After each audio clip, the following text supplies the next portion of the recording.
Donc, nous reprenons ce cours sur la guerre à l'intérieur de notre problématique générale sur solidarité et violence. La semaine dernière, je vous le rappelle, on s'était d'abord confronté à l'immensité du sujet, au fait que les pères fondateurs de la sociologie ne s'y étaient penchés que de très loin.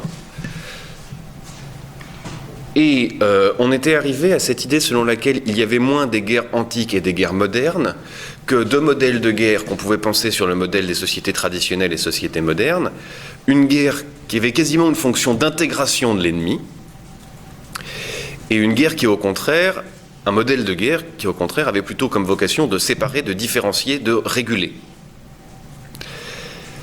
Avec d'un côté des traditions de la guerre qui demandaient souvent à être partagées d'une manière intégratrice en quelque sorte, ou qui intégraient les groupes. C'est-à-dire que quand je fais un prisonnier, il faut qu'il joue le jeu pour que je puisse le traiter comme il se doit. Et de l'autre côté, un droit de la guerre. Alors, aujourd'hui, on va réfléchir aux fonctions sociales de la guerre, et on en arrivera à la fin du cours, je l'espère, mais ça me paraît possible puisqu'on prend un peu de temps aujourd'hui, on en arrivera probablement à identifier un troisième modèle, c'est-à-dire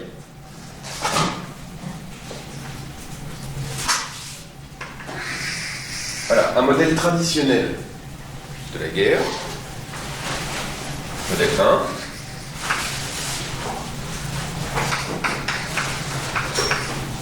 dans lequel les ennemis, les belligérants, forment un groupe culturel, et on peut déjà dire qu'entrer en guerre, c'est ne plus être étrangers les uns aux autres. C'est entretenir une forme de socialisation.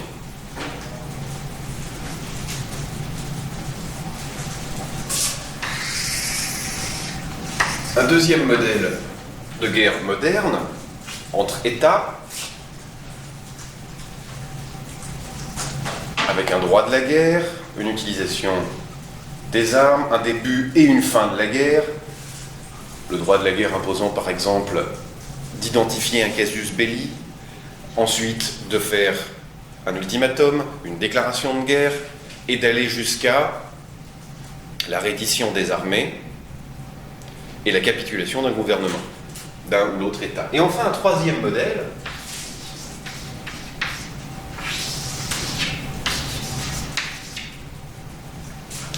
qu'on pourrait appeler, même si ça me déplaît profondément parce que j'aime pas cette expression, une guerre postmoderne ou une guerre fluide,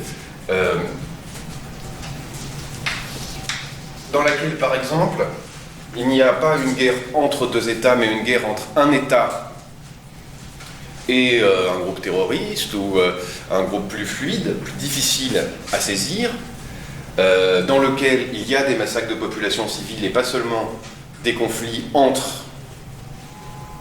armées,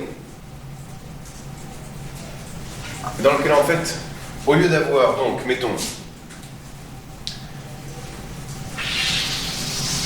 deux groupes identiques qui se font la guerre, on a des groupes de différents ordres, de différents statuts, de différentes qualités, qui se font une guerre qui n'a ni début ni fin, qui ne peut pas se solder par une victoire totale dont il est difficile d'identifier le début. Donc voilà, ce cours aujourd'hui, c'est une réflexion sur les fonctions sociales de la guerre, et ensuite on essaiera de réfléchir à, grâce à ce travail-là, à ce qu'est en train de devenir la guerre peut-être, donc, aussi bien dans la façon de penser que de la mener. Le point qui est absolument passionnant de mon point de vue, dans cette tripartition comme ça des théorisations de la guerre, c'est que dans un premier cas, on a une guerre intégratrice, vraiment. Par la guerre, on se ressemble de plus en plus. Ici, on a une fonction régulatrice entre des États séparés. Dans un deuxième temps, dans la guerre moderne, les États sont séparés, mais on a une guerre entre pairs, néanmoins. Nous sommes des structures comparables.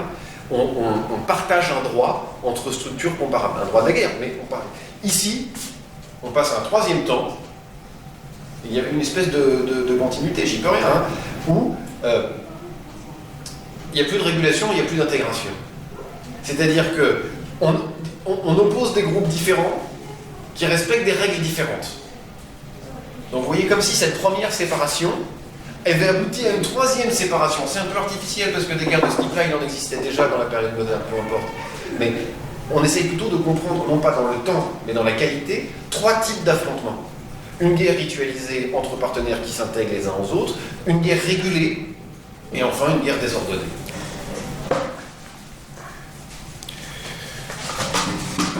J'ai la bougeotte aujourd'hui. Alors,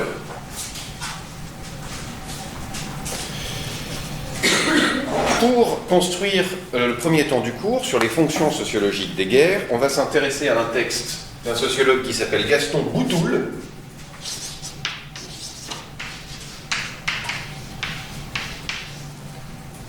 dont l'article dont on va s'occuper, qui est paru dans la Revue française de sociologie en 1961.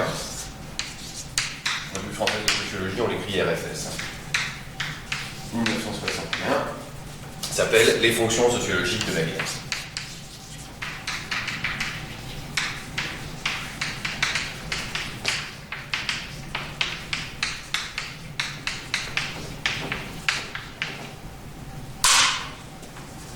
Alors,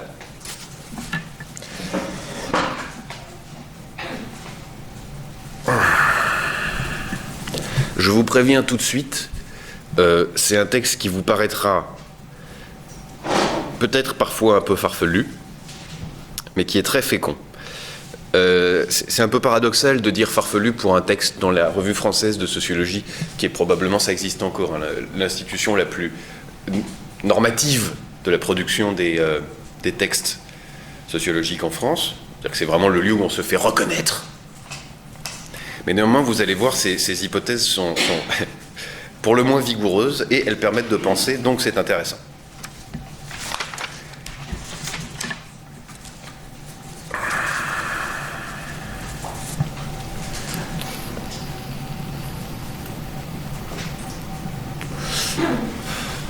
Alors d'abord, ce bonhomme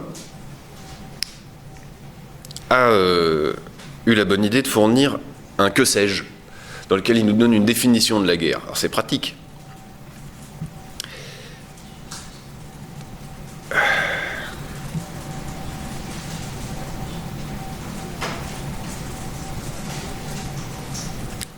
Il nous dit, c'est pas la peine de la prendre en note en fonçant, vous la trouvez sur Wikipédia, donc c'est aussi simple, ou en réécoutant le cours. La guerre est une forme de violence qui a pour caractéristique essentielle d'être méthodique et organisée quant aux groupes qui la font et aux manières dont ils la mènent. En outre, elle est limitée dans le temps et dans l'espace et soumise à des règles juridiques particulières extrêmement variables suivant les lieux et les époques. Cette dernière caractéristique est d'être sanglante car lorsqu'elle ne comporte pas de destruction de vie humaine, elle n'est qu'un conflit ou un échange de menaces. Bon, c'est intéressant, mais soumise à des règles juridiques particulières, par exemple, dès aujourd'hui, il faut y apporter quelques nuances. On sait qu'il existe un droit de la guerre international, mais qui n'est pas reconnu par tous les groupes belligérants.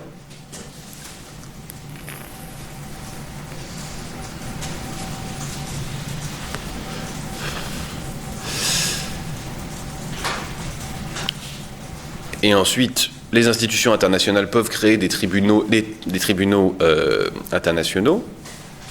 Il n'empêche que toutes les guerres ne sont pas menées en appliquant ce droit, mais on peut toutes les y soumettre.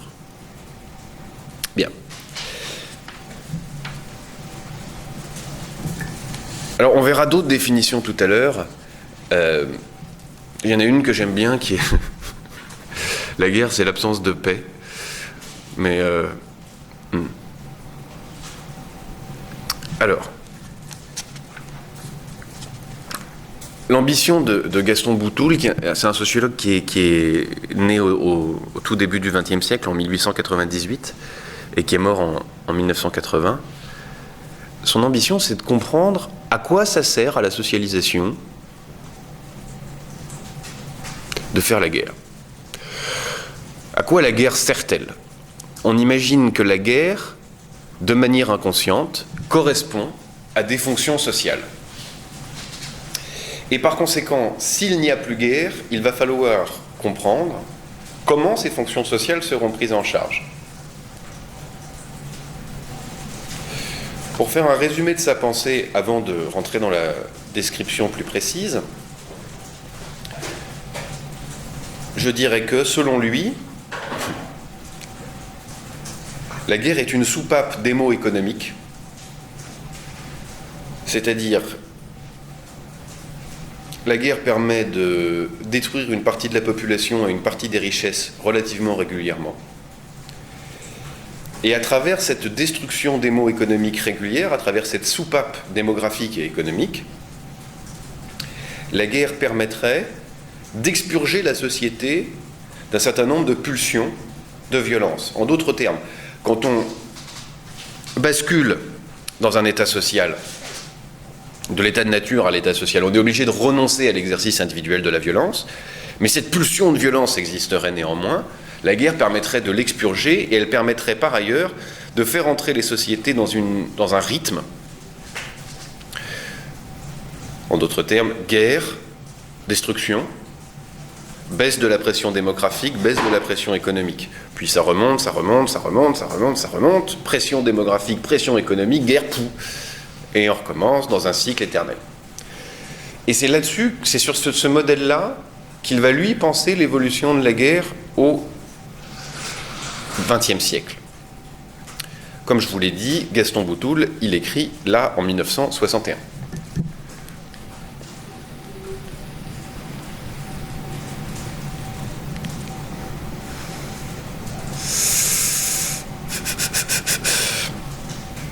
Bien.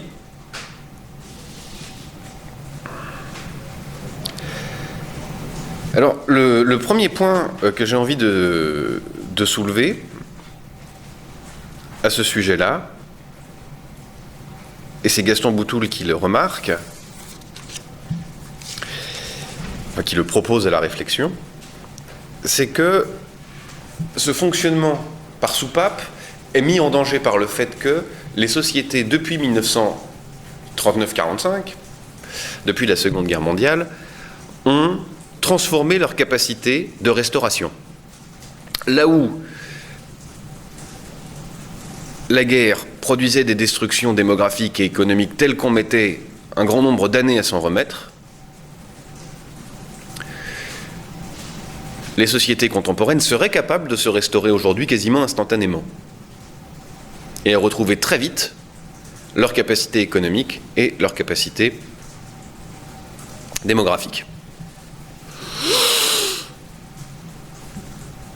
Alors sur la démographie,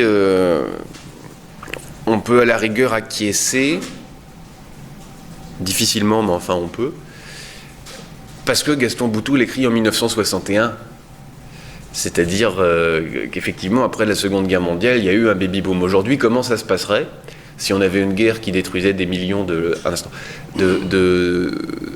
jeunes hommes, et puis par ailleurs dans la population civile, un peu tout le monde.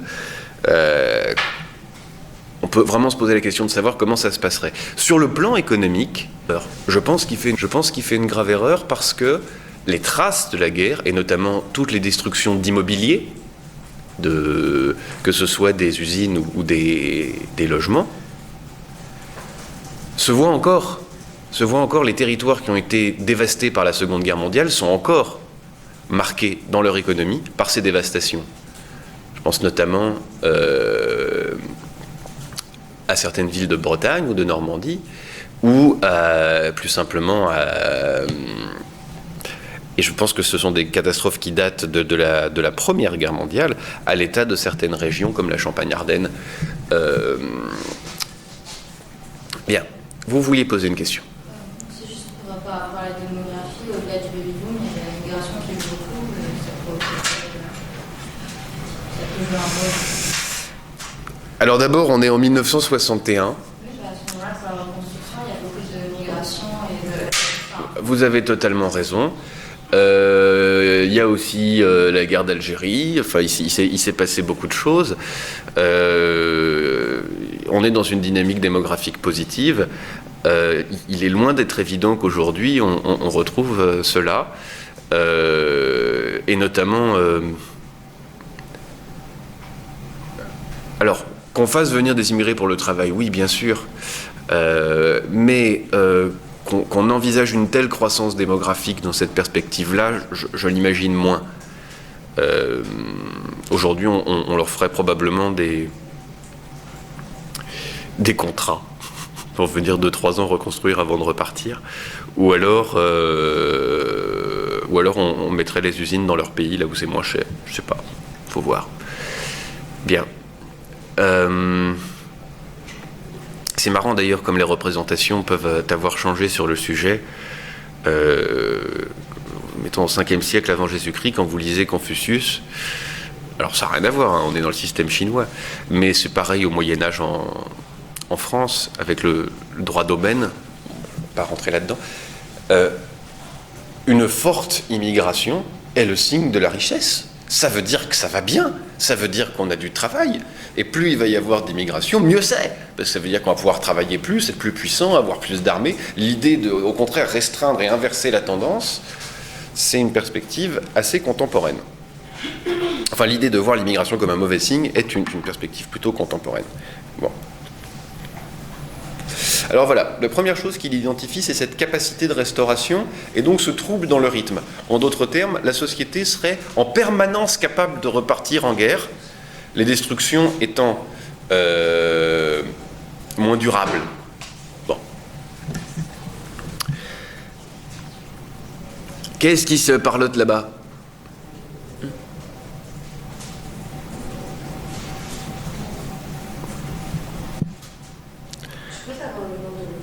Oui, Gaston Boutoul. C'est parce que je l'ai écrit au tableau, figurez-vous. Mais le prénom était manquant. G, c'est pas comme Gérard ou Géraldine, mais c'est bien Gaston. Ou Gougnafier, non, ça c'est... Bref, peu importe.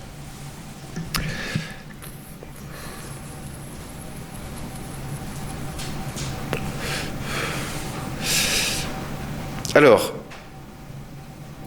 La deuxième chose qu'il soulève dans son texte, c'est que avant la Première Guerre mondiale et la Seconde Guerre mondiale, pardonnez-moi, et le développement de l'aviation, on pourrait dire aussi des capacités de projection avec des missiles, avec les sous-marins, etc. Enfin, une guerre se soldait pour un pays vainqueur par la perte d'un certain nombre de jeunes hommes, soit qui soient morts, soit qui soient restés dans le pays colonisé, et pour le pays vaincu, par des destructions sur son territoire, en plus de la perte de jeunes hommes. La guerre post-39-45 se solde par des destructions sur les civils, dans les deux camps, vainqueurs et vaincus. Effectivement, Londres a pu être bombardée par les nazis, de la même manière que les villes allemandes pendant la Seconde Guerre mondiale ont pu être bombardées avant la défaite finale des troupes hitlériennes.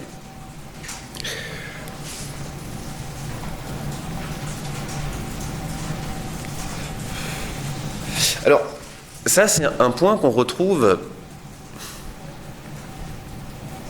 par exemple, dans la guerre contre le terrorisme. Alors on parlera tout à l'heure de Daesh, parce que c'est très rigolo, ce conflit sur est-ce que c'est un État ou est-ce que c'est pas un État. Comme je disais, dans le modèle moderne, on est censé s'affronter État contre État, et on a l'impression de dire quelque chose en disant nous ne déclarons pas la guerre à Daesh, puisqu'on ne peut pas déclarer la guerre à quelque chose qui n'est pas un État, ça serait reconnaître que c'est un État. Mais enfin, c'est de la posture diplomatique, c'est de la politique, c'est très intéressant. Du point de vue d'une approche anthropologique ou sociologique, c'est quelque chose qu'on ne peut pas admettre.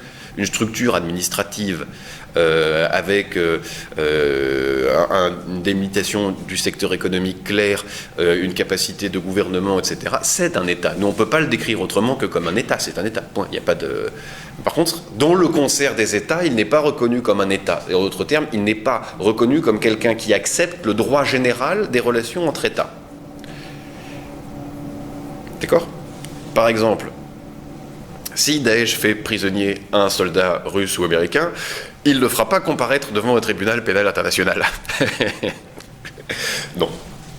Il ne respectera pas le droit de guerre, etc., etc. Bien. Alors, je reviens à cette histoire de terrorisme. Lorsque, par exemple, le président Bush a lancé sa grande croisade contre Al-Qaïda. D'abord les talibans, puis Al-Qaïda.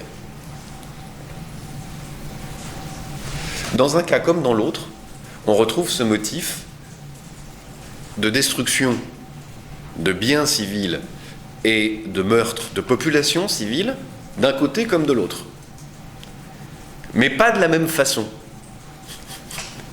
Bon, quand on meurt, hein. Mais d'un côté, on a un groupe, on va vraiment simplifier, on va dire États-Unis, Al-Qaïda, dans cet affrontement-là. D'un côté, on a un groupe qui dit c'est pas voulu, c'est pas de notre faute si on a détruit des populations civiles, c'est des dommages collatéraux. Vous connaissez l'expression. Voilà, on a envoyé un missile et puis il est tombé à côté et alors zut. Voilà. Mais on fait ça tout le temps, là. Quand des hôpitaux sont bombardés de manière délibérée, ainsi que tous les services publics dans les villes syriennes par telle ou telle aviation, et notamment l'aviation russe, il s'agit évidemment de rendre les zones inutilisables. C'est délibéré. Mais enfin, là, dans le vocabulaire de la guerre moderne, on va dire du côté occidental, puisque je parle États-Unis, la coalition en Afghanistan, mais bon, voilà. On parle de dommages collatéraux. De l'autre, dans des actions terroristes, effectivement, la destruction de biens et de personnes civiles est délibérée. Donc, non seulement la guerre est asymétrique parce que les forces en présence sont asymétriques, mais encore les buts de guerre, les façons de faire la guerre sont différentes. C'est extrêmement important, pourquoi ? Parce que dans sa première manière dite traditionnelle dans notre jargon à nous, et dans sa version moderne, la guerre procède encore d'une logique d'économie de mort, et en ce sens-là, d'économie de violence. Ce sont des corps spécialisés qui s'affrontent pour réguler un conflit sans que le conflit dégénère dans un affrontement de tous contre tous.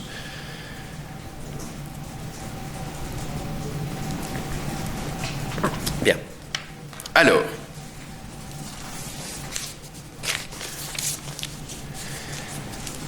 première fonction sociale identifiée par Gaston Boutoul, c'est très rigolo, et c'est vraiment une fonction politique, hein. C'est le fait d'exprimer le sacré. D'exprimer le sacré. Fonction politique correspondante, ça serait la sacralité. Dans le quatuor de fonctions politiques identifiées par Balandier, dont on a déjà parlé, interne, gérer les rapports en interne, gérer les rapports en externe, l'ambiguïté, c'est-à-dire la justification des inégalités, et la sacralité, c'est-à-dire que le pouvoir est plus que ce qu'il est concrètement. Alors la sacralité. Pourquoi ? Alors Gaston Boutoul nous dit, voilà, la pensée magique a disparu, plus de magie, et la pensée religieuse est en train de disparaître, et par conséquent, le seul moment d'émotion collective dans lequel on se confronte à quelque chose qui serait plus grand que nous, de l'ordre de l'histoire ou du destin collectif, ça serait la guerre. Et bon, il est vrai que quand notre cher président de la République ou le précédent se présente en tant que chef de guerre, ou se présentait en tant que chef de guerre, il se part d'attributs symboliques qui prétendent en tout cas dépasser sa simple fonction politicienne dans la gestion des affaires courantes. La vie de parti, la vie idéologique, etc. On défend les intérêts fondamentaux, les intérêts premiers. On défend ce que c'est que la France.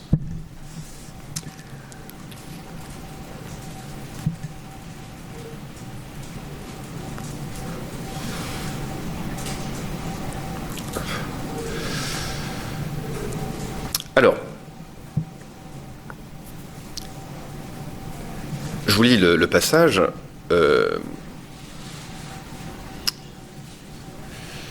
Donc, nous avons essayé d'analyser les raisons de cette attitude. La plus importante réside dans le caractère sacré de la guerre.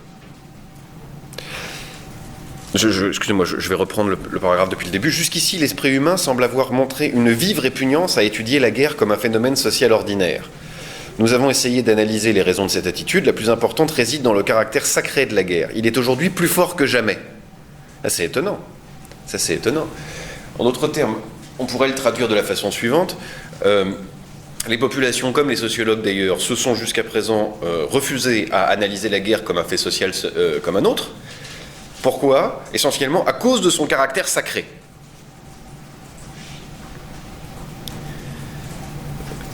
Un autre passage du texte, il nous dit « Par les bouleversements qu'elle cause, la guerre a toujours eu un caractère miraculeux. Elle fait, disait le philosophe grec, les dieux, les hommes et les esclaves. » Alors, je vous avais sûrement dit, et si ce n'est pas le cas, je le répète, que cette fonction de sacralité, elle est décrite par Georges Ballandier, essentiellement dans les sociétés traditionnelles, comme une façon de justifier le pouvoir par une période in illo tempore, dans ce temps-là, dans les temps anciens, dans les temps primordiaux, au moment de l'alliance entre l'ordre des dieux et l'ordre des hommes. Or, effectivement, la guerre est un moment recréer un ordre. Ou non, hein. Mais en tout cas, ça peut l'être.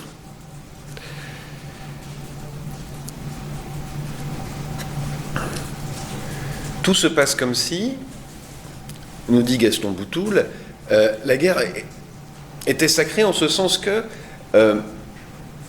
elle transcendait l'état social habituel. Elle provoque des destructions ou des acquisitions foudroyantes. Elle bouleverse l'ordre moral. Ce qui était inacceptable en temps de paix devient acceptable en temps de guerre. Elle est hors socialisation normale.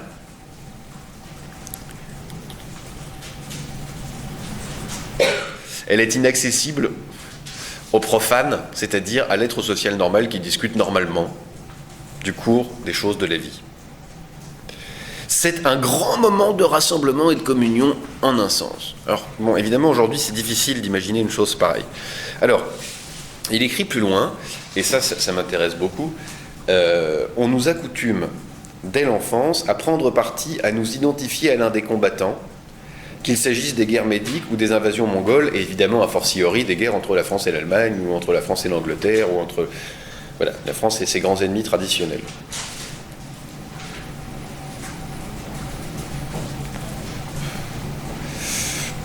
Ne pas prendre parti du tout dans aucune guerre, ce serait être pacifiste. Est-ce qu'on en est capable ? À l'inverse, est-ce qu'aujourd'hui, quand l'armée française est engagée, vous vous sentez vous-même engagé ? Et pour ou contre ?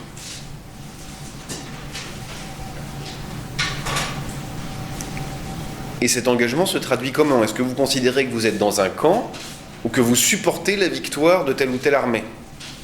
Est-ce que vous avez déjà eu envie que l'armée française gagne telle ou telle victoire ?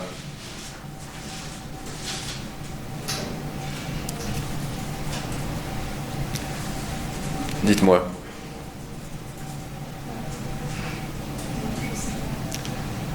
Vous vous êtes jamais posé la question. Est-ce que la France a déjà été en guerre depuis que vous êtes né ?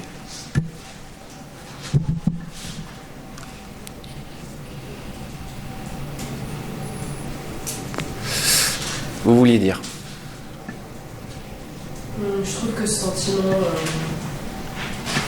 d'appartenance, ou en tout cas le fait de se sentir concerné par une bataille française, elle se retrouve plus dans des phénomènes comme des événements comme les matchs de foot ou ce genre de choses. On a l'impression vraiment que c'est un conflit, quoi. On a l'impression que... D'accord. D'accord. Donc pour vous, la conflictualité et les appartenances de type agonistique par opposition qui correspondaient à la guerre sont aujourd'hui prises en charge par les sports de masse. La culture en général, on est toujours très fier de sa culture par rapport à elle-même. Donc par exemple que je suis Beatles plutôt que Rolling Stone, ça serait ce genre de conflictualité. Ou à l'intérieur des groupes sociaux, entre les punks et les bourgeois, ou ceci ou cela. D'accord. Alors ça serait une évolution, mais je ne pense pas du tout qu'elle soit récente. Par exemple, vous pouviez tout à fait entendre avant la Première Guerre mondiale des pacifistes, je sais pas, un discours de Jean Jaurès disant, mais dans le fond, la guerre qu'on essaye de nous imposer est une guerre de classe, une guerre pour des intérêts économiques. En fait, c'est une guerre de bourgeois qui vont se servir des prolétaires, qui ont pourtant des intérêts communs pour régler leurs affaires entre eux, et par conséquent, on va enrichir la bourgeoisie en massacrant les pauvres. Bon, ce qui n'était pas très très loin d'être concrètement et objectivement vrai, même si on ne peut pas réduire ça à ça. Mais enfin, oui, là aussi, je voudrais apporter une nuance dès le début. Mais enfin, on fait toujours crédit à quelqu'un de ces théories avant de les détruire, ou de les abîmer, ou de les contester. Dire de la guerre qu'elle est une destruction de richesse, c'est vrai et faux. On produit des destructions prodigieuses pendant une guerre, très inhabituelles, c'est en ce sens que je dis prodigieuse. Simultanément, l'économie de guerre, l'industrie de la guerre, peut produire énormément de richesses, que ce soit parce que, par exemple, on est belge et on vend des armes à des Saoudiens, ou français et on vend des armes à des Saoudiens, ou parce que, par exemple, pendant la Seconde Guerre mondiale, les États, dans leur économie de guerre, sont sortis de la crise définitivement par les investissements immenses et l'autorisation qu'ils se sont donnés à produire de la richesse papier, à produire de la richesse, a permis. Ma phrase est complètement alambiquée, peu importe. Alors, moi, néanmoins, je voudrais revenir sur ce point-là. Il me semble que cet apprentissage de l'ennemi est aujourd'hui d'autant plus faible que nous n'avons pas vocation à être engagés. Nous n'avons pas vocation à être engagés personnellement dans les guerres. Il y a une armée de métier et il n'y a plus de service militaire. Par conséquent, le contingent ne va pas être envoyé en Algérie demain. Mais ni en Algérie, ni en Syrie, ni au Liban, ni au Mali. J'en oublie sûrement. Et par conséquent, la potentialité d'avoir à passer dans ce régime de motivation de l'action, où, dans le cadre d'une union sacrée, il est justifié de tuer ou d'être tué, il est légitime de tuer ou d'être tué, n'a pas vraiment lieu d'être. On défend des intérêts stratégiques, on défend théoriquement des valeurs, une certaine idée de l'ordre du monde, les droits de l'homme, des populations, au nom d'un droit d'ingérence, enfin les choses se sont modifiées, ou nos intérêts, peu importe. Mais néanmoins, le territoire n'étant pas menacé, Ah, le territoire est menacé ? Ben non, mais en ce moment, il y avait beaucoup de gens qui disaient qu'il fallait tuer les terroristes et tout, quand même. Ah, que voilà une intéressante réflexion. Oui, mais, il y a un mais. Pour l'instant, même si on se place dans l'idée d'une conversion à terme de la totalité de la population à un certain type de religion, l'État islamique, ou le Daesh, je ne sais pas comment on voudra bien l'appeler, ne parle pas d'envahir le territoire français. Il parle de frapper le territoire français. C'est totalement différent. Ce n'est pas l'intégrité du territoire qui est menacée. C'est l'intégrité des personnes physiques sur un territoire qui, lui, demeure. Donc on est dans un modèle différent. Et par ailleurs, vous avez remarqué qu'effectivement, un certain nombre de solidarités se sont manifestées immédiatement, en disant je vais rejoindre l'armée nous protège, etc. D'abord, on parle de phénomènes infinitésimaux, peut-être au maximum de quelques milliers de recrutements. D'abord parce que l'armée professionnelle n'en a pas besoin, qu'elle ne va pas embaucher 500 000 conscrits demain parce qu'elle ne pourrait pas le faire. Hein. Et puis ensuite parce que on a un vrai problème. Quel ennemi identifier ? Et ça a créé effectivement beaucoup de polémiques. Quel ennemi identifier ? Est-ce la religion ? Est-ce une religion ? Est-ce certaines personnes à l'intérieur de la religion sur le territoire français ?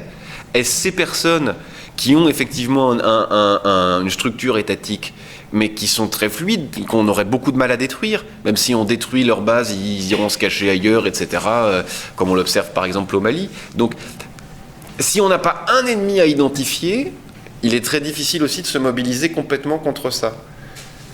On va dire je suis Charlie ou alors je suis, mais ça ne veut pas dire je suis militaire, hein, ou je suis soldat français et je vais m'engager contre ça. Ça veut dire je d'abord, et bref, peu importe, mais Mais quand même, des mouvements comme des Guida ou je sais pas, par exemple. alors, vous avez effectivement des mouvements identitaires qui vont se rassembler, qui existent depuis longtemps, en France aussi d'ailleurs, selon l'idée qu'il faut purifier la population, qu'il y a une inégalité quasiment d'essence entre, et d'accès aux droits, et d'accès aux richesses, qui serait voilà, définie par la nature entre les Français ou les Allemands, qui seraient a priori des Blancs comme ci et comme ça, et les autres. Vous avez tout à fait raison. D'abord, j'insiste encore, ce ne sont pas des phénomènes de masse.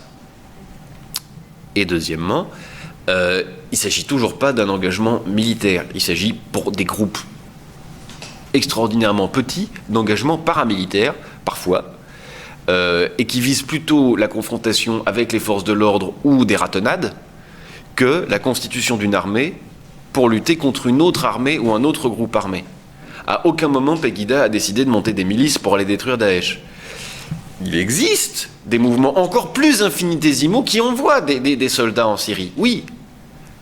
Mais on ne parle pas justement de ce dont nous parle Boutoul, qui est de l'ordre du sacré et qui correspond à un rassemblement, une unité, un sentiment populaire et collectif d'unité et de volonté de destruction face à un ennemi.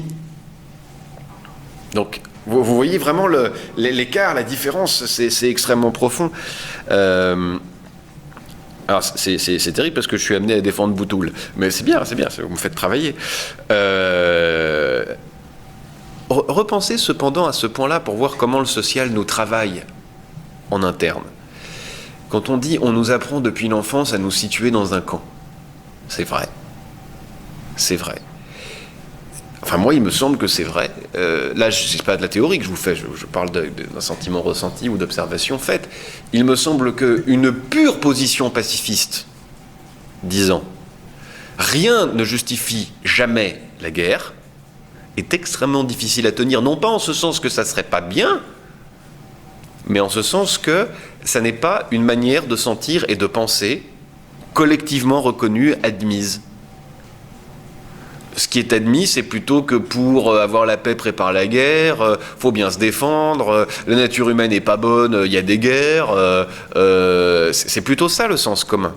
Et par conséquent, même si aujourd'hui on n'est plus engagé dans ce sentiment national et commun, dans cette grande communion autour de la guerre, qui touche des ventres au portefeuille en passant par les cimetières, vraiment la totalité du social, néanmoins, on reste dans l'idée qu'il y a une certaine fatalité de la guerre et que le pacifisme est un luxe et pas une véritable position de conviction. Oui.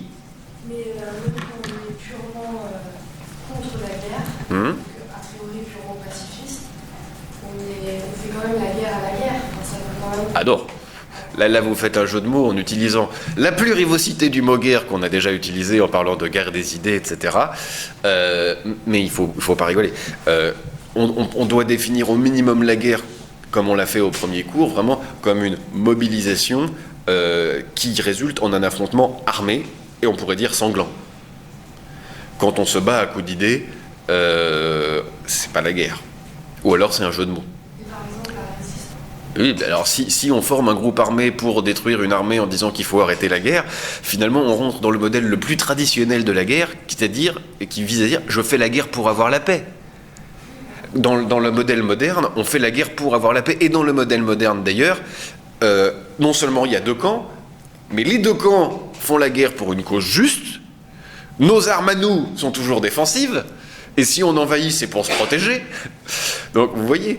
Le pacifisme n'existe pas. Le pacifisme, c'est justement quelque chose qui est assez peu pensé, si on le pousse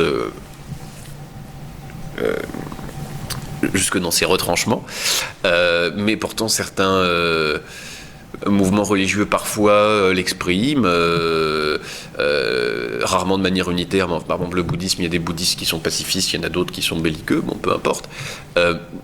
mais cette idée selon laquelle, à un moment donné, et sans les armes, on imposera à tous, lisez les textes de Romain Rolland, c'est joli, par exemple, la paix, et on ne l'imposera pas, elle surgira, à un moment donné, à travers une culture de paix et la reconnaissance qu'à travers les armes, on ne résout jamais rien et qu'il n'est jamais justifié de tuer une vie humaine. C'est une position qui est difficile à tenir. On pourrait avoir un débat philosophique ou théorique à ce sujet, ou moral. La seule chose que je vous dis, moi, du point de vue de la sociologie, c'est une position qui est rarement pensée et difficilement admise.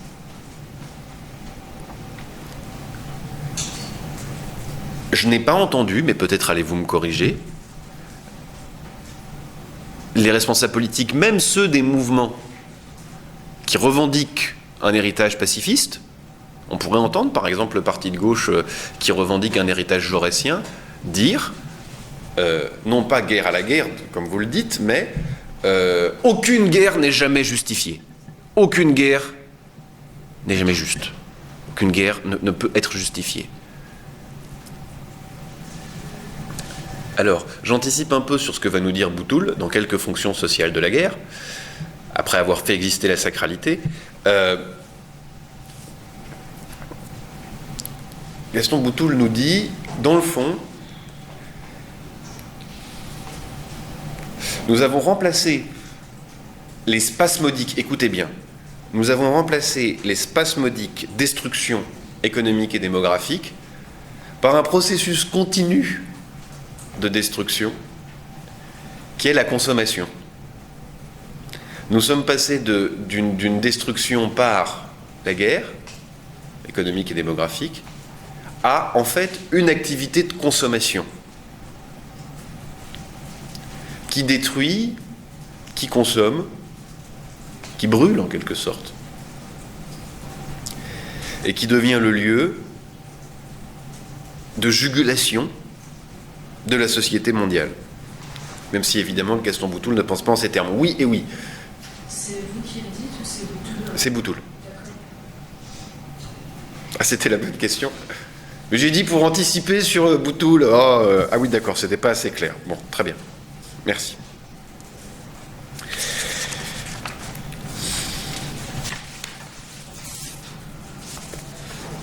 Alors, la deuxième fonction, on en a déjà parlé, et il le dit vraiment dans ces termes, et c'est Boutoul qui le dit, la guerre a pour fonction de détruire des richesses. C'est un rite de destruction.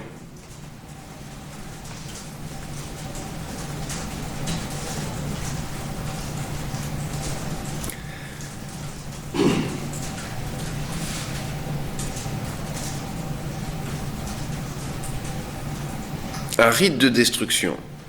Mais un rite de destruction, d'abord, économique.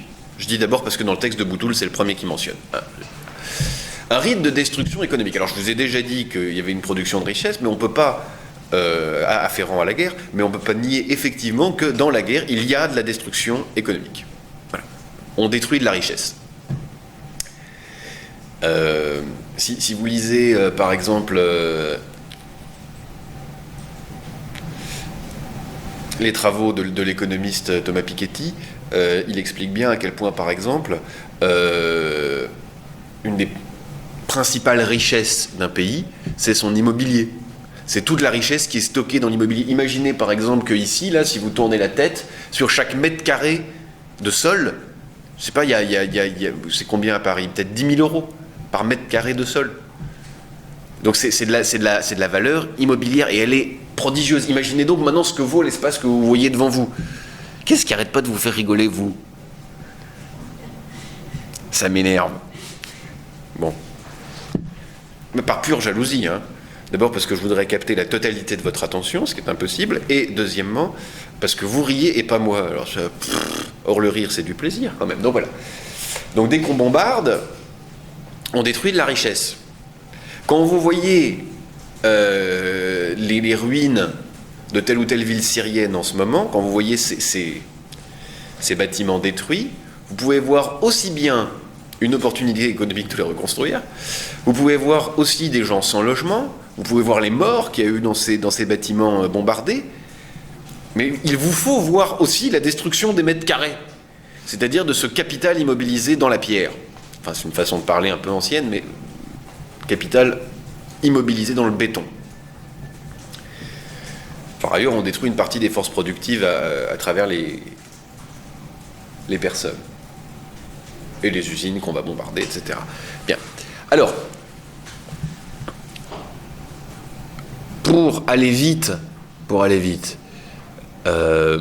notre ami Boutoul considère ici la guerre un peu comme un potlatch. C'est-à-dire un moment d'échange agonistique dans lequel il y a une destruction de biens. Seulement, au lieu d'être un système de solidarité et d'obligation réciproque, c'est un système de pure destruction de biens. Et dans un modèle traditionnel, on va plutôt détruire le camp du vaincu. Dans un système moderne, et d'ailleurs, mais dans une moindre mesure dans un système postmoderne, on va détruire des biens dans les deux camps. Je ne sais pas si vous imaginez le prix au mètre carré dans le World Trade Center. Ça coûtait très très cher. Bref, peu importe. Je veux simplement vous faire penser ce qu'il nous propose, c'est-à-dire une pratique sociale extrêmement courante, la guerre au demeurant, et dans laquelle un des premiers effets, c'est de détruire de la richesse. Il imagine que c'est une fonction sociale. Alors, le problème, c'est qu'il ne développe pas tellement. Qu'est-ce qu'on pourrait dire là-dessus ? Est-ce que, par exemple, on doit imaginer que, comme le potlatch, la guerre est une façon, par la destruction, d'éviter l'accumulation de richesses, d'éviter que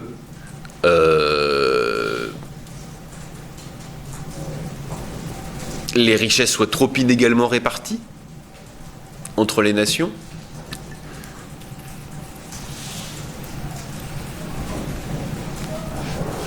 d'éviter une trop grande santé des nations,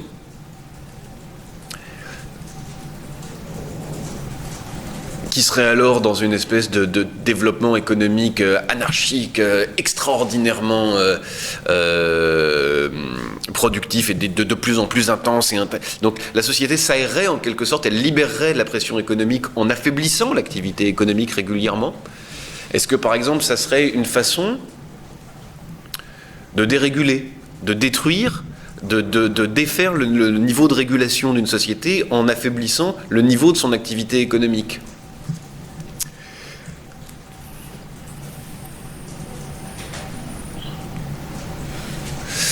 Est-ce que c'est une façon, par des échanges de destruction, de refaire la solidarité à l'intérieur des sociétés elles-mêmes ? Bon. En tout cas, la première fonction qu'il identifie, c'est un rituel de destruction. On fait la guerre, et on ne sait pas très bien pourquoi, pour détruire de la richesse. On fait aussi de la guerre pour en acquérir, pour s'accaparer par exemple des richesses, mais ça procède d'une destruction de richesses. Alors si on voit ça à un point de vue anthropologique en prenant un peu d'altitude, on pourrait se dire que par cette fonction-là, l'humain se rappelle de temps en temps que l'économique n'est pas ce qu'il y a de plus important, et que c'est quelque chose qu'on peut détruire, qui n'est pas le seul médium entre nous, que ce qu'il y a d'abord entre nous, c'est une alliance, et pas une interdépendance économique. Que ce qu'il y a d'abord entre nous, c'est une appartenance à une identité, et pas d'abord des formes d'efficacité économique. Donc on pourrait imaginer ça, que de temps en temps, les sociétés ont besoin de se rappeler que, pour demeurer efficaces, pour demeurer cohérentes, les sociétés ont besoin de se rappeler que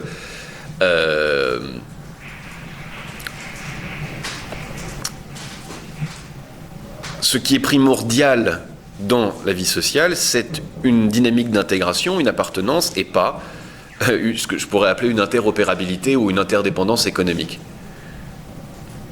Il y a une petite anecdote qui me revient en tête. Mais vous savez que les Suisses ont une armée. Les Suisses, ils sont neutres, et pourtant ils ont une armée et un service militaire. Une armée, bon, pas de premier rang en termes de puissance, mais en termes d'organisation et d'efficacité, etc. Ils font beaucoup d'exercices. Enfin, c'est assez amusant. Comme si par cette parodie de guerre, à travers les exercices de guerre, et le service militaire, on se rappelait que ce qui unit les cantons suisses, c'est pas seulement, et les Suisses entre eux, c'est pas seulement une efficacité économique partagée, mais aussi quelque chose de plus important. Nous sommes à ce point unis, et nous faisons semblant de faire la guerre pour nous le rappeler, que qu'en cas de guerre, nous serions unis. N'est-ce pas ? De la même manière, on pourrait dire qu'entre tribus ou entre groupes sociaux, vous vous souvenez, on parlait par exemple des rituels parodiant la guerre, comme par exemple les fantasias. On pourrait dire, voilà, nous avons des actions économiques, certes, mais en cas de guerre, nous savons faire la guerre ensemble. Voilà. Nous sommes d'abord ça, nous sommes d'abord cette union-là. Nous sommes d'abord ceux qui sommes prêts à sacrifier ensemble de la richesse. Bon. Alors évidemment, la deuxième fonction, hein, c'est la purge humaine, c'est-à-dire que c'est la destruction de vies humaines. Et là, la signification symbolique est encore plus forte. En d'autres termes, que ce soit par la ritualisation ou par la mobilisation réelle en vue d'une guerre,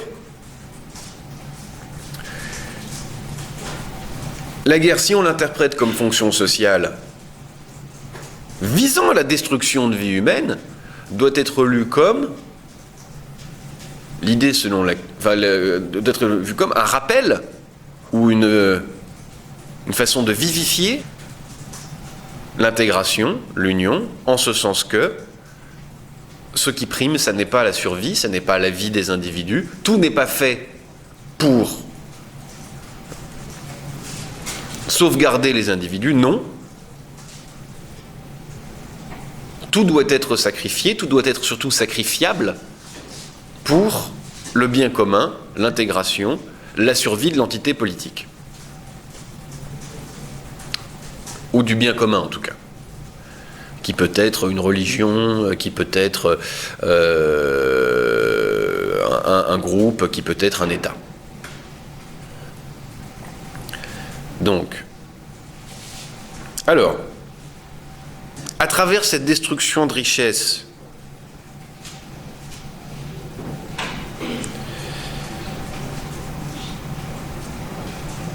et cette destruction de vies humaines, selon Gaston Boutoul,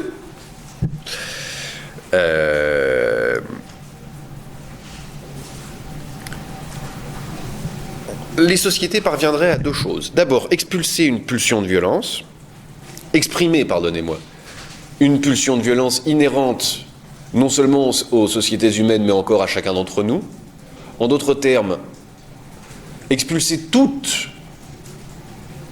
la violence réprimée par l'entrée en société.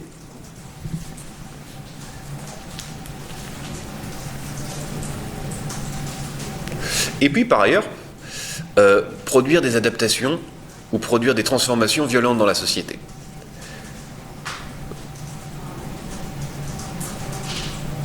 Ça veut dire quoi ça ? Je vais revenir là-dessus. C'est bien de faire ça à chaque fois que vous ne comprenez pas, ou que c'est pas clair, ou que c'est pas... Parce que j'ai tendance à parler un peu comme un train et... Voilà. Bien. Donc vous me rendez service. Alors la première chose, c'est cette idée selon laquelle, et vraiment on le comprend simplement, un état social, quand on y entre, c'est symbolique la façon de dire quand on y entre, quand on est ou quand on devient un être social, c'est un état qui demande de renoncer à l'exercice individuel de la vengeance. Voilà.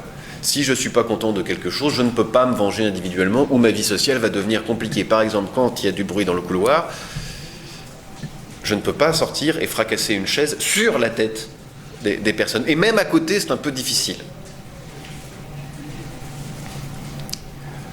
De la même manière, si je suis frustré de ne pas avoir telle ou telle richesse, je n'ai pas le droit d'aller me servir dans la poche du voisin. Et de la même manière, quel que soit le grief qui m'oppose à mon voisin, à mon prochain, à ma prochaine, enfin voilà, Je dois passer par la médiation de la justice, par la médiation du droit pour demeurer un être social normal. Et pour que la société puisse demeurer cohérente.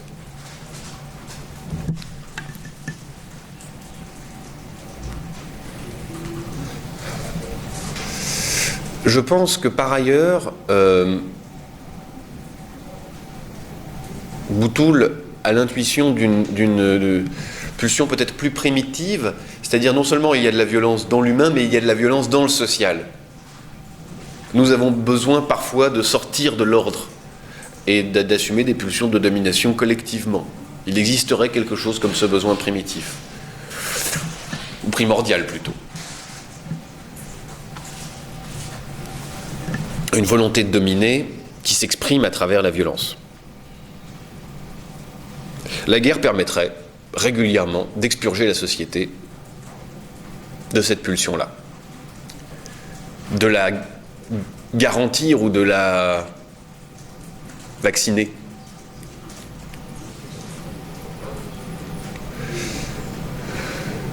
Alors dans une société où l'armée est professionnelle et où la guerre est loin, il faudrait imaginer, pour poursuivre avec lui, deux hypothèses. Soit lorsqu'il n'y a plus de guerre, les sociétés implosent, soit cette violence est sublimée et exprimée à travers d'autres fonctions que la guerre, les sports de masse, où on hurle, on beugle, etc.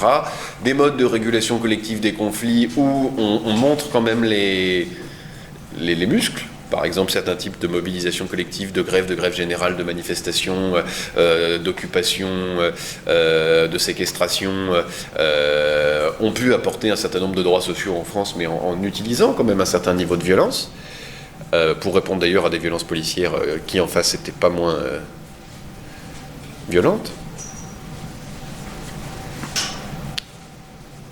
Ou, je ne sais pas moi, par des motifs culturels. On pourrait dire qu'il y a des formes de catharsis pour expurger cette violence-là à travers les jeux vidéo, les films d'horreur.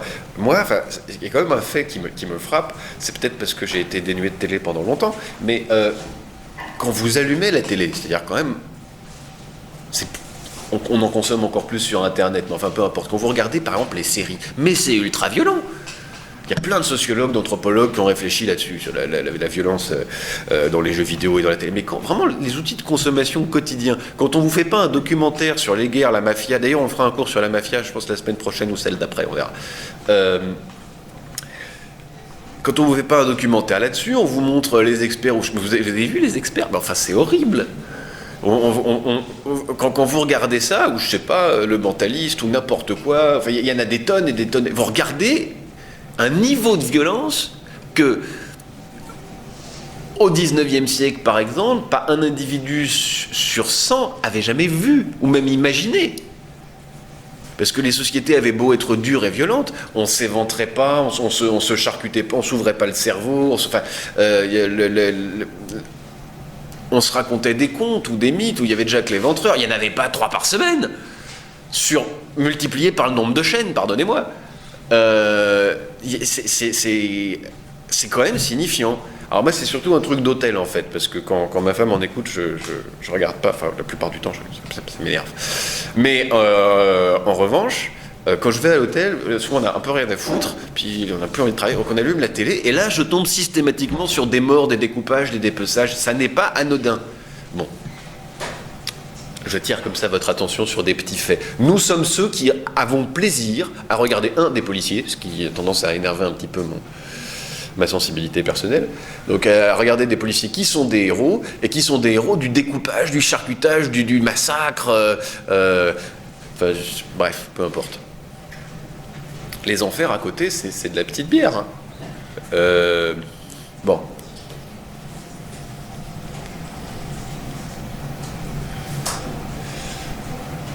Sans parler des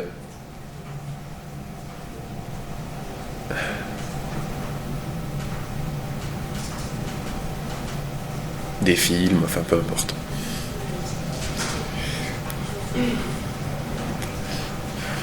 Je me souviens d'une scène comme ça dans Le Patient anglais, qui est un film où vous étiez trop jeune pour l'avoir vu, où dans le cadre d'une scène de torture, et c'est une scène qui m'avait profondément traumatisé, un monsieur se fait couper le pouce avec un rasoir.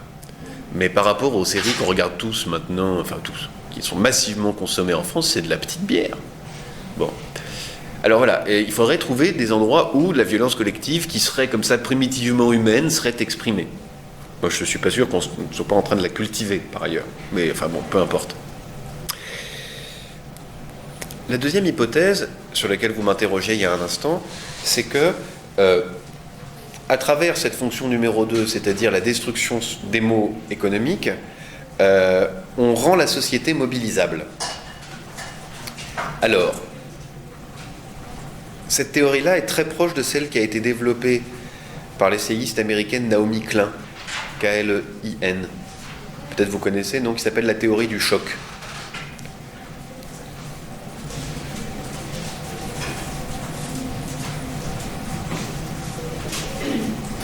La théorie du choc, c'est une théorie qui affirme que, alors je ne vais pas rentrer dans le détail de la CIA, etc. C'est développée par Naomi Klein, c'est une théorie qui affirme selon laquelle, dans les classes dirigeantes occidentales, on a développé l'idée selon laquelle il faut absolument utiliser les grandes crises, guerre, attentats, famine, peste, etc., parce que les personnes sont en état de choc, et à ce moment-là, on peut leur imposer des réformes nécessaires qu'ils auraient refusées en d'autres périodes. Donc après un coup d'État, par exemple, on peut imposer des réformes libérales au Chili. Bon, voilà, Après le 11 septembre, on peut imposer des réformes antisociales ou ultra-sécuritaires aux États-Unis. C'est la théorie de Naomi Klein. J'aurais du mal à la contredire frontalement, néanmoins je la trouve incomplète et je la reformule de cette façon suivante.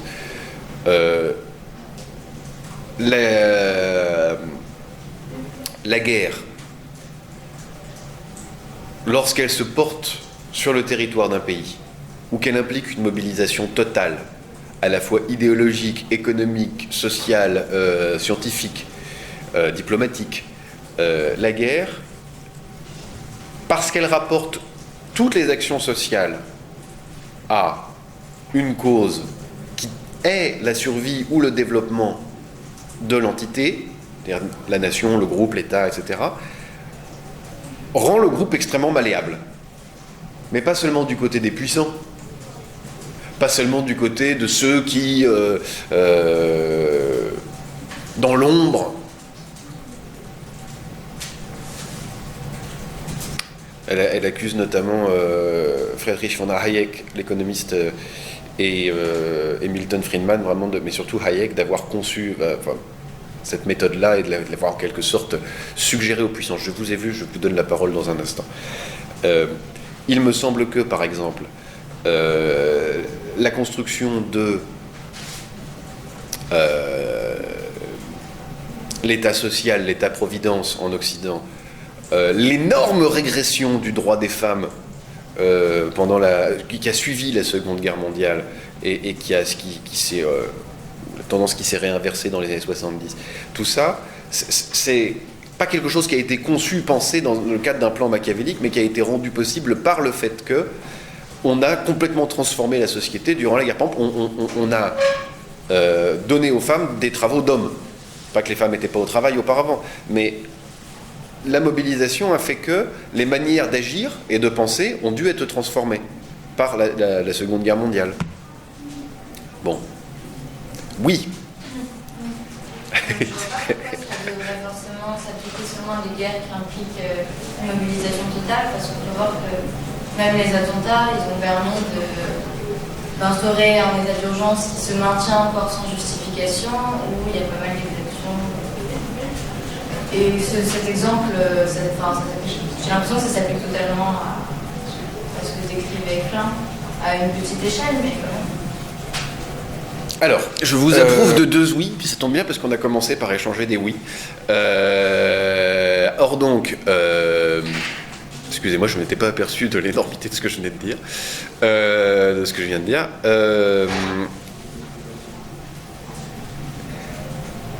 La seule remarque que je vous ferai, c'est que moi je pense qu'on est effectivement, non pas dans une guerre totale, ça serait faux de dire cela.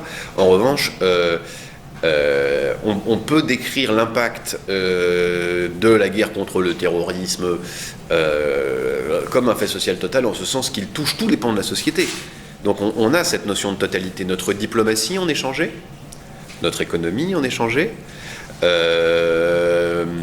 On a par exemple été obligé d'investir massivement dans tel ou tel domaine, ce qu'on n'aurait pas fait en temps de restrictions budgétaires.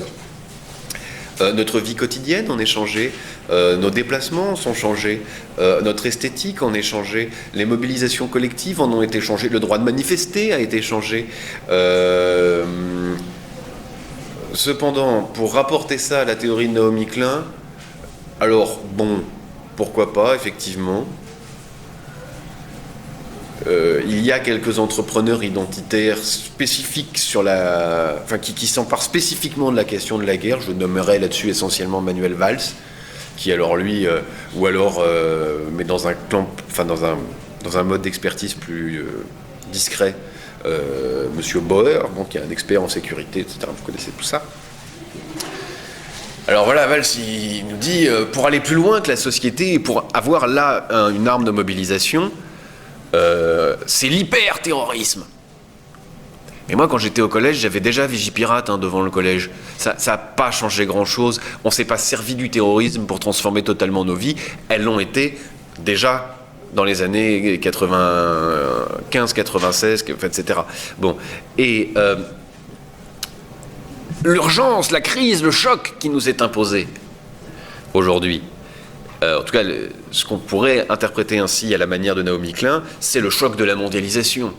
Moi, ce qui me frappe beaucoup, j'ouvre une parenthèse et je vous redonne la parole, ce qui me frappe beaucoup, notamment parce que je suis un médiaolique, je ne sais pas comment appeler ça, un informalcoolique. Enfin, j'écoute la radio en permanence et des radios de qualité très variée. Et il y a une espèce de doxa discrète, qui est moins dans le fond que la forme, et qui consiste à dire, il y en a marre, je veux dire, on est vraiment dans les politiques du XXe siècle, cette opposition entre une gauche qui lutte pour les droits sociaux, qui se braque, qui bloque le pays, et une droite toujours plus réactionnaire. C'est pas ça, les vraies solutions, c'est le bon sens, c'est ni de droite ni de gauche, etc., etc. Et on oppose ainsi tradition et modernité. Mais ce discours-là, à la lettre, la France est un pays ankylosé, il faut sortir des problématiques droite-gauche, etc. Ça date vraiment, quand vous écoutez Giscard d'Estaing, c'est le même discours qu'on entend, et c'est un discours qui a été formé, forgé, ciselé dans les années 30. C'est un discours incroyablement ancien et réactionnaire. Et ça n'existe pas du tout non seulement dans le champ, ça n'est pas dit dans le champ médiatique, mais dites-vous bien une chose, les imbéciles qui tiennent ces discours-là, et ils sont légion, ils croient dur comme fer, parce que c'est quelque chose qui vous est appris à l'école, à Sciences Po, on boit ça comme du petit lait, moi je l'ai appris là-bas, et auquel il n'est pas question de ne pas croire. Pourtant, si je dis factuellement, Valéry Giscard d'Estaing tenait ce discours-là, il faut sortir la France des oppositions droite-gauche. Ce problème n'est ni de droite ni de gauche, c'est un problème de bon sens. Il faut vraiment apporter les bonnes réponses à partir d'expertise. La France est un pays ankylosé, bloqué dans cet affrontement stérile. Hollande peut le dire, mais Sarkozy peut le dire, mais Giscard d'Estaing l'a dit, et ça a été forgé bien avant. Il est pour moi fou que personne nous dise, mais ça c'est vieux. C'est ça qui est vieux. C'est ce discours-là qui est incroyablement daté, mais qui représente simplement ce que Bourdieu va appeler, et Marx d'ailleurs avant lui, une position idéologique, c'est-à-dire une certaine position dans l'économie française. C'est-à-dire ceux qui ont intérêt effectivement à une certaine fluidité du droit du travail, à une certaine flexibilité de l'économie, et qui ont intérêt à ce que les droits sociaux régressent et que les conflits pour l'obtention, parce qu'évidemment c'est conflictuel, l'obtention des droits, ne soit pas le principe moteur de la société française, mais plutôt la défense des intérêts de ceux qui possèdent l'outil de production. En déconflictualisant et en disant dans un rapport de bonne gestion entre l'État régulateur et l'économie productrice de richesse, parce que alors évidemment ça aussi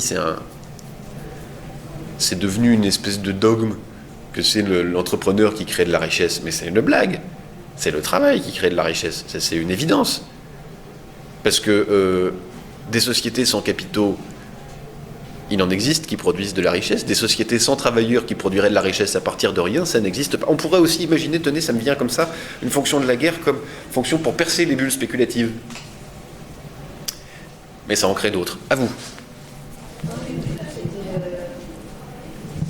La mondialisation, dans quelle mesure Klein elle considère que la mondialisation c'est le choc dont on a été du choc? Non, là vous confondez les théories de Samuel Huntington sur le choc des civilisations et Vous aviez parlé de Klein qui avait fait une théorie du choc. oui. La théorie du choc, c'est la théorie selon laquelle les élites capitalistes aujourd'hui, en s'inspirant de techniques de torture de la CIA, ont développé cette idée selon laquelle on peut faire accepter tout et n'importe quoi à quelqu'un lorsqu'il est en état de choc, et par conséquent, on ne va pas créer les chocs, mais on va utiliser les chocs, c'est-à-dire les attentats, les catastrophes naturelles, pour faire passer, ou les guerres, pour faire passer des réformes qui n'auraient pas été acceptées autrement. Alors,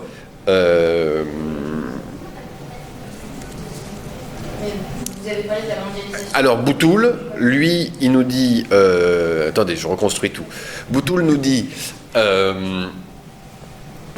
effectivement, ça rend les sociétés mobilisables, et ça permet de faire passer... La guerre permet ça, des transformations très fortes qu'on n'aurait pas acceptées en temps de paix.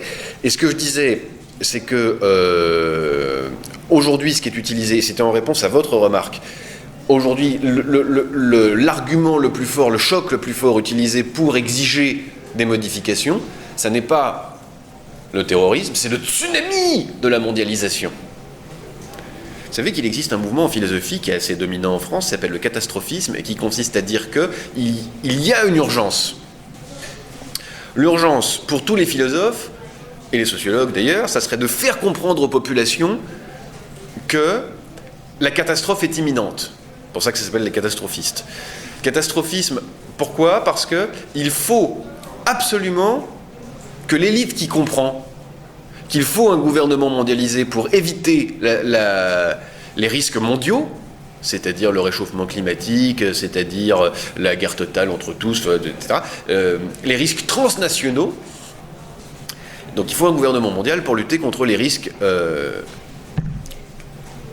mondiaux.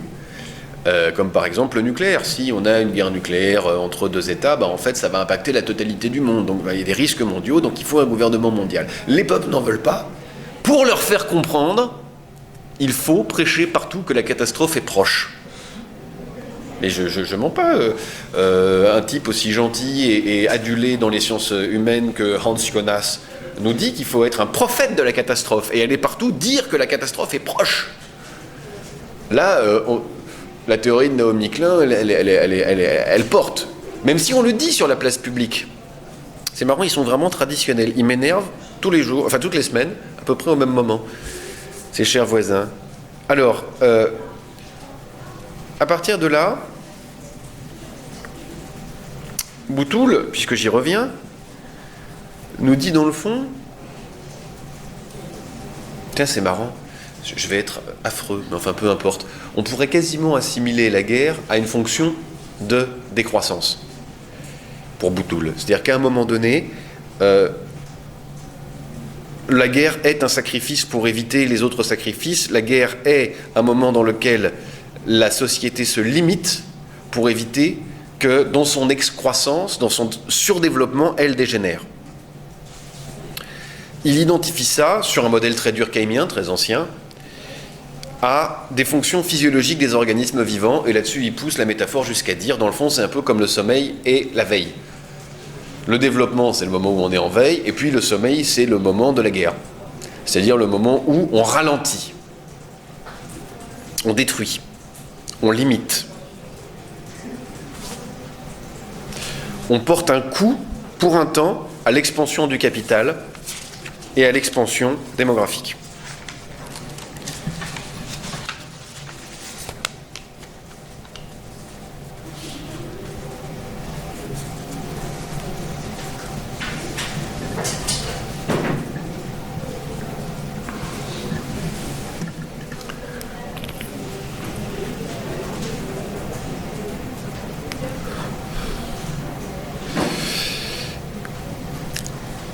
Je ne suis pas sûr d'avoir utilisé à ce point-là mal à propos la notion de décroissance, parce que je vous lis ce passage de Boutoul, toujours dans l'article sur les fonctions sociologiques de la guerre. Donc, l'évolution technologique, c'est de ça dont il parle, hein, a substitué la consommation à la destruction, c'est-à-dire un phénomène continu à un phénomène spasmodique. Point. Et il considère la consommation comme gaspillage absurde, mais malgré tout préférable aux destructions de la guerre.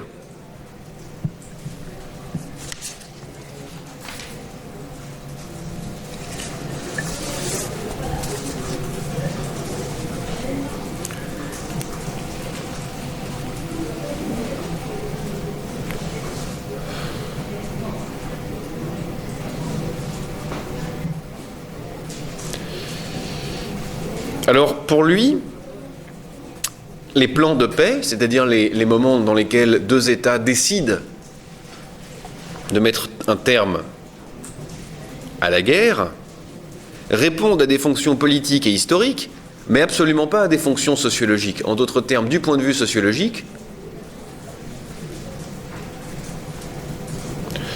la paix n'est qu'un temps d'une infrastructure globale dans laquelle guerre et paix se succèdent et se complètent dans le développement d'une société.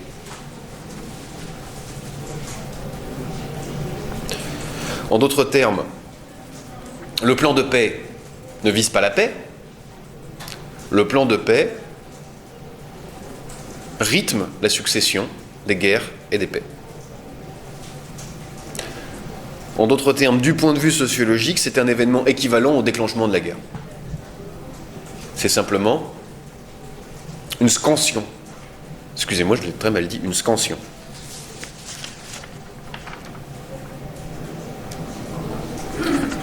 C'est quand on scande, vous savez, c'est la façon de rythmer à une portée, si vous préférez, si vous écrivez la musique.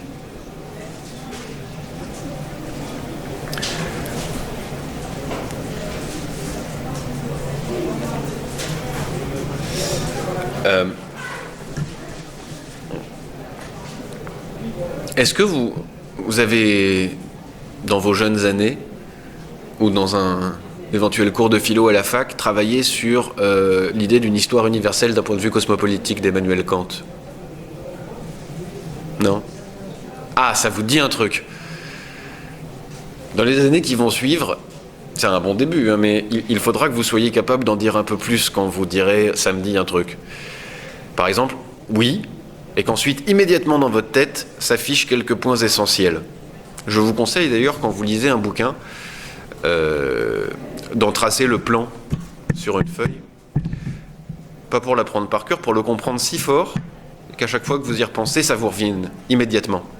Là, par exemple, je repense à ça, que j'ai dû lire en première année, enfin en prépa, quoi, en ce qui me concerne. Et dans l'idée d'une histoire universelle d'un point de vue cosmopolitique, Kant fait un projet de paix. Alors, le projet de paix, il s'exprime, il a aussi écrit projet de paix perpétuel par ailleurs, mais enfin, ou pour la paix perpétuelle, ou pour une, bref, peu importe.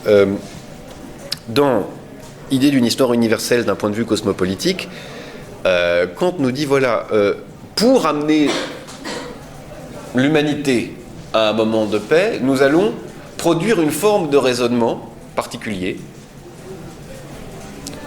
une forme de raisonnement particulière, à savoir, prenez pas tout ça en note parce que c'est compliqué, mais essayez de comprendre, un jugement réfléchissant. Nous allons penser de la façon suivante, tout se passe comme si il existait une histoire humaine, linéaire, qui allait du désordre à un moment donné, de paix, de providence. C'est pas vrai. Rien ne nous permet de le voir scientifiquement. Mais nous allons penser sous le modèle du tout se passe comme si. Et nous allons raconter au peuple une histoire, tout en leur disant que c'est pas vrai, mais qu'on est dans le tout se passe comme si, nous allons raconter l'histoire du progrès humain. Et dans ce cadre-là, dans cette perspective, dans cette mise en perspective du futur droit cosmopolitique, du futur droit international, de la société des nations, etc., dans ce début de la pensée cosmopolitique, Kant nous dit un truc magnifique, je trouve, de ce point de vue-là. et de manière très intelligente. Il dit on ne peut pas imposer la paix. On ne peut pas imposer la paix. Il faut que la paix surgisse d'une succession de conflits, non seulement militaires, mais aussi et surtout politiques. C'est seulement cette sociogenèse conflictuelle qui pourra à un moment donné créer une régulation telle que les sociétés vivent en paix. Bien. Alors une dernière remarque avant de quitter Boutoul.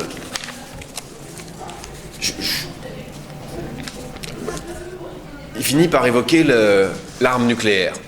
L'arme nucléaire, évidemment, qui crée un changement d'échelle, puisque non seulement on ne fait plus des dégâts que dans un camp, on ne fait plus des dégâts dans les deux camps, mais on atteint la possibilité de la destruction de l'humanité. Mais il envisage, et je trouve ça extrêmement intéressant, l'usage de l'arme nucléaire comme un suicide collectif et le développement de l'hypothèse d'une guerre nucléaire, la concurrence pour l'armement nucléaire, vous allez voir, la formule est très belle, comme le développement de la probabilité d'un suicide réciproque. Alors avec Durkheim, on avait appris à penser le suicide comme un fait social, c'est-à-dire un moment où l'individu est agi par des causes externes, ou fortement influencé par des causes externes. On avait appris enfin pas ensemble, hein, mais j'imagine que vous avez travaillé sur le suicide dans une autre vie, en tout cas dans un autre cours. Donc vraiment, voilà, observer comment les variations sociales produisent plus ou moins du suicide. Bon, considérer le suicide comme un fait social. Là, Boutoul nous invite à considérer l'hypothèse d'un suicide social. C'est-à-dire que les sociétés seraient capables de se suicider elles-mêmes. Les sociétés seraient ce type d'entité capable d'augmenter leur vie ou de la supprimer.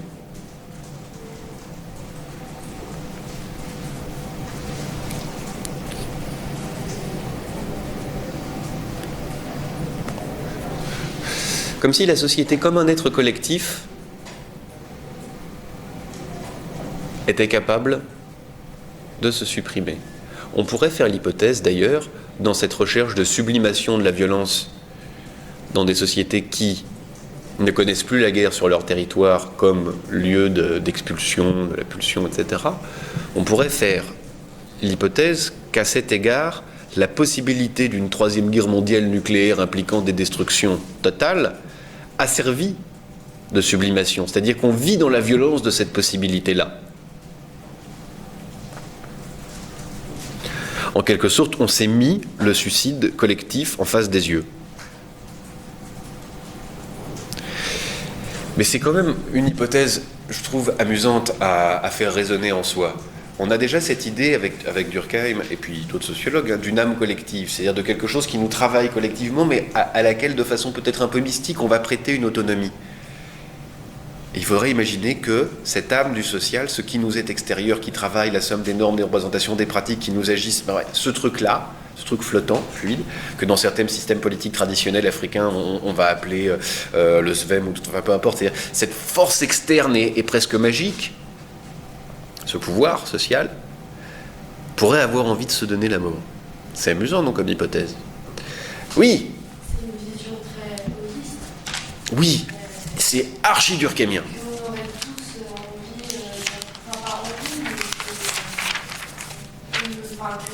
que le corps social serait comme un individu. C'est une approche hyper durkheimienne, hyper holistique, indéniable du début à la fin, et fonctionnaliste en plus.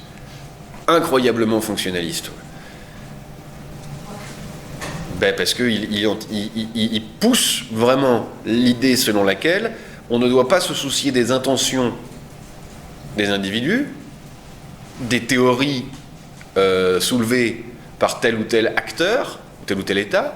On doit s'intéresser, sans regarder du tout la chair des événements, aux structures, aux fonctions, là c'est pas un structuralisme, mais aux fonctions qu'on retrouve. Et il nous dit, voilà, au fond, une société humaine est comme un corps humain, il y a des poumons et des machins, il y a des choses qui sont faites pour détruire, pour limiter le développement, et c'est bon. D'ailleurs, c'est vrai, dans un corps humain, il y a des choses qui, à un moment donné, arrêtent la croissance. Il y a des cellules qui sont faites pour repérer et détruire des cellules. S'il n'y avait pas de mort dans nos cellules, le phénomène ne serait pas... Bref, Puis d'ailleurs, le corps humain est un organisme dont le suicide est compris. On est des organismes faits, si on les laisse tranquilles, pour mourir. C'est terrible, mais la seule chose dont on est sûr, c'est que s'il y a un but du corps humain, c'est de se détruire. Mais de la même manière, quand ils pensent la société, ils pensent jusqu'à cette extrémité-là. Les sociétés ont comme fonction de régulation des fonctions de destruction, et parmi ces fonctions-là, il y a l'hypothèse de la destruction finale. Là-haut, Durkheim va dire quelque chose qu'on comprend rarement dans sa pleine force, qui est qu'une société, parce qu'on fait toujours l'opposition entre Mauss et Durkheim, l'un étant du côté des institutions extrêmement fermes, extrêmement stables et déterminantes, et l'autre étant du côté du mouvement, de ce qui est toujours en train de se faire, de la sociogenèse.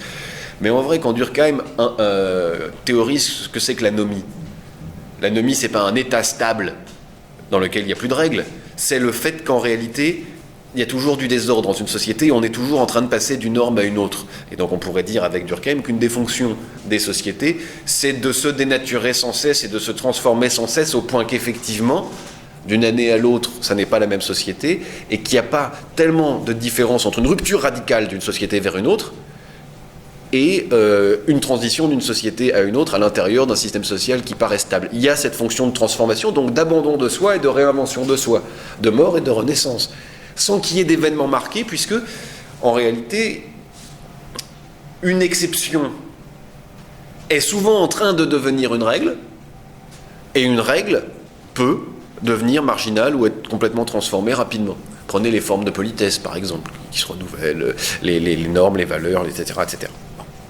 Voilà. Alors, nous en avons... Ah ah, plein de questions aujourd'hui, c'est super. Dites-moi. Est-ce que dans les théories qui parlent de tendance à aller vers la destruction finale, parlent aussi comme une sorte de nettoyage total pour laisser place à un nouveau Adam et Ève, un nouveau départ, en fait, quelque sorte de l'humanité? Alors, je vais répondre à votre question. Du point de vue sociologique, c'est-à-dire de l'étude... je fais des fausses oppositions, mais peu importe. Des faits, et pas des représentations et des cultures. D'un point de vue purement socio, purement durkheimien si vous préférez, on ne peut pas admettre ce que vous dites. Parce que ça n'existe pas. Il n'y a pas de destruction telle qu'elle permette de faire table rase. Dans l'organisation de guerre, il y a de l'ancienne société, il y a d'anciens éléments. Dans la nouvelle société, il y a des traces de l'état de guerre. Tout ça est mêlé, mélangé.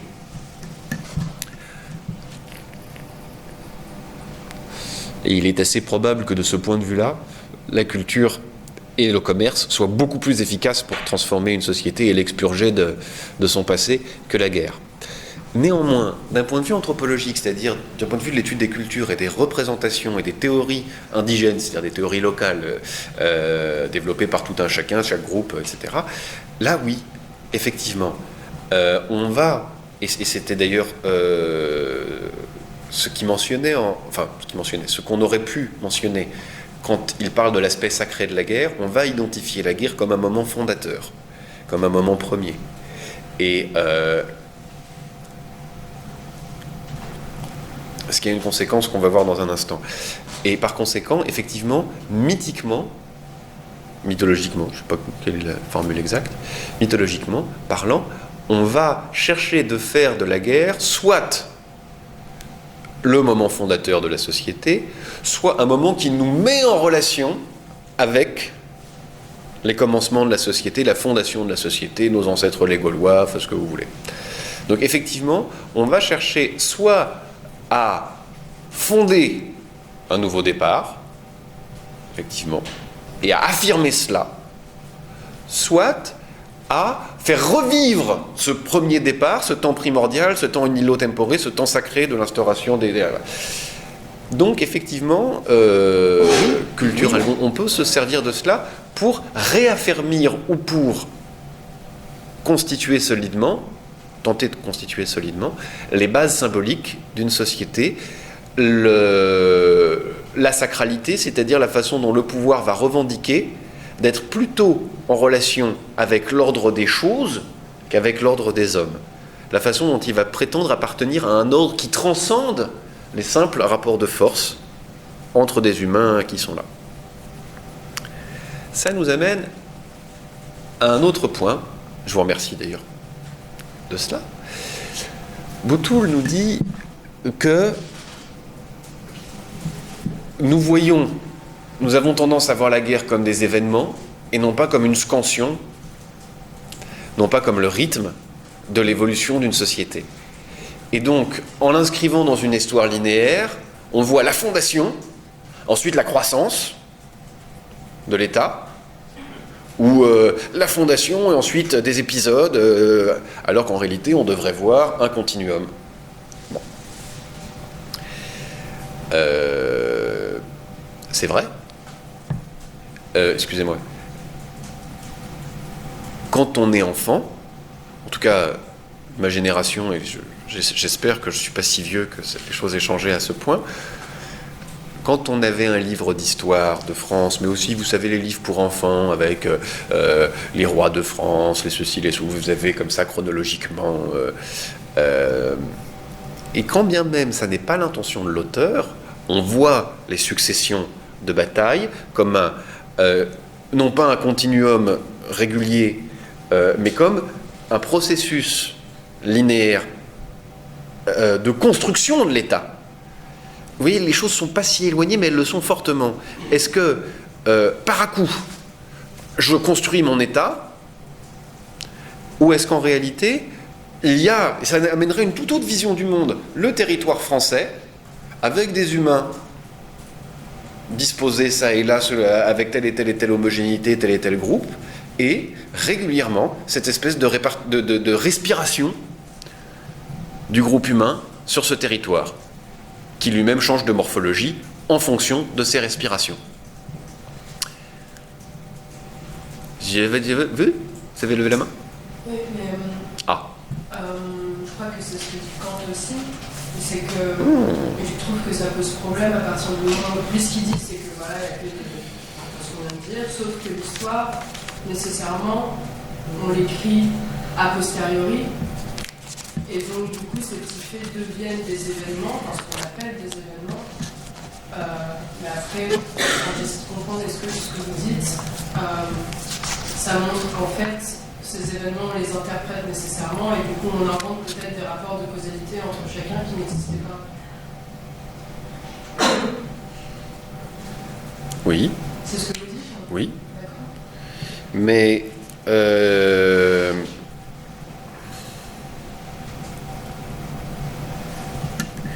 soit en adoptant une perspective atomistique, en partant des représentations des uns et des autres, soit en partant d'une théorie psychanalytique sur la pulsion de mort, soit en prenant une autre approche fonctionnaliste et en imaginant d'autres fonctions de la guerre, soit en ayant une démarche plus anthropologique et en écoutant les théories, soit en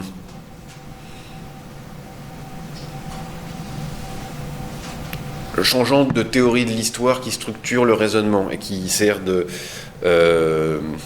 prémisse au raisonnement. On peut infirmer ou contester violemment cette vision des choses, c'est-à-dire celle selon laquelle en réalité l'histoire serait une succession de respirations ou au contraire des processus organisés de construction de société. Voilà. Ou encore, voilà, c'est ce que je vous disais, si on prend une approche marxiste, par exemple, on va dire c'est pas du tout ça. La guerre change de sens, d'efficacité, de nature, de fonction, selon une autre scansion qui est celle de l'évolution des rapports de classe. Et la guerre disparaîtra avec les classes. Et en fait, toute société n'a pas besoin de guerre. Une société basée sur des rapports de classe, c'est-à-dire séparée par des rapports différentiels au titre de propriété et au titre de production, ont besoin de guerre. Donc, Voilà. Je pense qu'il n'est pas bon de poursuivre trop avant, et notamment dans une relecture de Kant, ces hypothèses de Boutoul. Il faut simplement se servir d'elles comme d'une porte d'entrée pour penser les fonctions sociales. Parce que, effectivement, il y a toujours un côté un peu jubilatoire, c'est pour ça que je l'atténue à la fin, à penser que il existe une raison collective. Il existe une raison collective que les individus ne peuvent pas voir, ou même que les collectivités ne peuvent pas voir, que nous sommes agis par le fait d'être plutôt du social que des individus dispersés. Bien. Alors, je voudrais maintenant, mais il reste que 10 minutes, revenir un peu sur cette notion de nouvelles formes de guerre. Je vais pas avoir le temps. L'idée étant essentiellement de décrire la façon dont la ritualisation de la guerre correspondant à la modernité a tendance à s'effacer. D'abord parce qu'on n'a plus nécessairement des guerres entre États, parce que les populations civiles sont visées, parce qu'il n'y a plus d'ouverture et de fermeture de la guerre, parce que les guerres sont à la fois civiles et militaires, en ce sens qu'il y a un engagement idéologique de propagande tout azimut, mais là aussi asymétrique. Je